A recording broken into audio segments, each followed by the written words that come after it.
এই যে ভাই, আমাদের অনেক ক্ষুধা লেগেছে, তরমুজটা দিয়ে যান। হ্যাঁ, ওকে ওকে, এ নাও। Wow, thank you.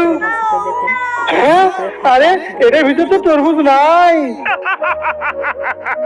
হ্যাঁ, আমরা গরিব বলে আমাদেরকে অপমান করলো। রাজু চল। ভাইয়া দাঁড়াও, এই তরমুজের খোসাটা এখানে রোপণ করে যাও, তাহলে আল্লাহ আমাদের বড় তরমুজ দিয়ে দিবে।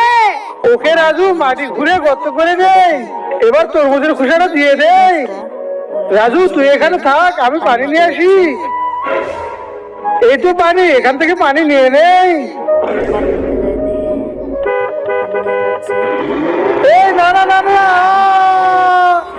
হ্যাঁ, আরে বাড়িতে অ্যাক্সিডেন্ট করে মরে গেল। হ্যাঁ, আল্লাহ আমাকে কত বড় তরমুজ